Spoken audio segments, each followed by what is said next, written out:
Good evening and thank you for joining us. I'm Denise Wong. And I am Noah Bond. A group of Nevada lawmakers is working on a bill called Fairness in Women's Sports. It would effectively separate players based on the sex they were assigned at birth. Well, I talked with Nevada lawmaker, a former female athlete, and a University of Nevada Reno professor representing our local transgender community to bring you this report. More and more people are speaking out in support of female athlete safety after witnessing plays like this one.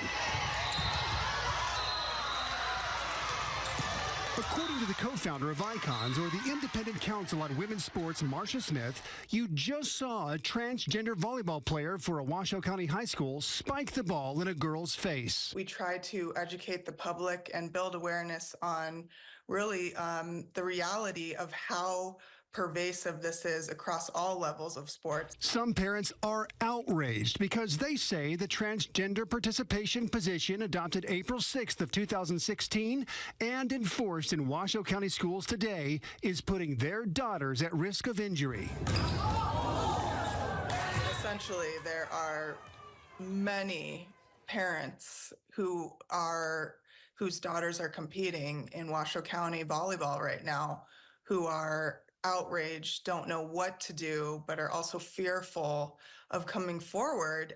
Icons has thousands of members across the nation and nearly 25,000 followers on its X account, formerly known as Twitter. We knew, based on firsthand accounts from athletes reaching out to us desperate for help and awareness about what they were going through. Nevada Assemblyman Burt Gurr of District 33, representing Elko, Ely, and 5 counties, says the bill he's drafting would separate players based on the sex they were assigned at birth in Nevada sports if it becomes law. It was first introduced in 2023 as AB 374, but he says it was blocked by every Democrat in the state of Nevada, even though it was supported by every Republican. It's just scary for a lot of these kids, girls, to go into a locker room with a fully developed biological male and have to undress with them and be there. I truly don't want to hurt any transgender people in this.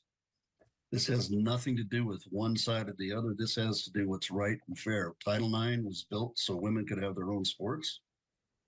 And I think that's where we ought to keep it. Is a transgender female or a biological male physically the same as a biological female? I'm not a doctor, but I'm going to say in my experience, absolutely not. The boys are definitely stronger, bigger. They have bigger hearts. They have bigger esophaguses.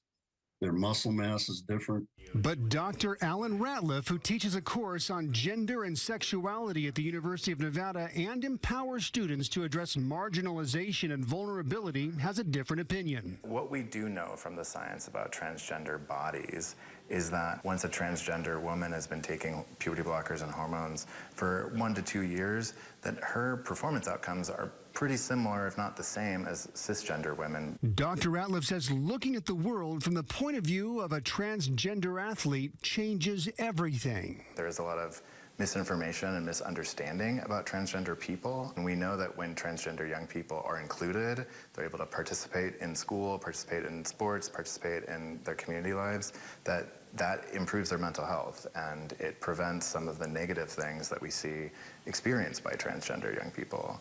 So, I mean, just to be clear, transgender youth experience the highest rates of depression and suicide of any known group of young people, any. So if we're thinking about who is vulnerable here, we're really talking about transgender young people being vulnerable. Some people would say that your stance and policy is hateful because it's keeping transgender players from being in a place where they feel loved and belong. What's your response to that?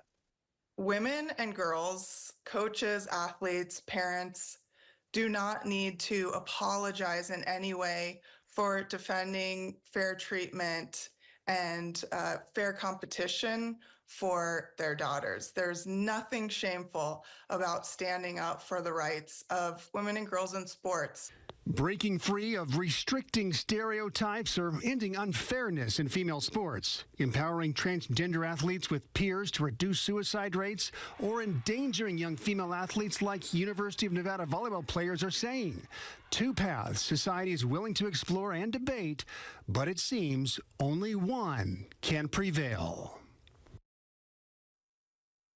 Assemblyman Gurr expects to have the Fairness in Women's Sports bill drafted in December or the 1st of January. Now, if you support separating athletes based on the sex they were assigned at birth, let Assemblyman Gurr know by emailing him at bert.gurr@asm.state.nv.us. Now, if you support transgender athletes playing where they feel most comfortable, email the transgender advocate, Jessica Munger, at jessica@silverstateequality.org. Now, she can get your opinion to Democratic lawmakers in Nevada. You can find both emails in this report at kolotv.com. It's at the bottom.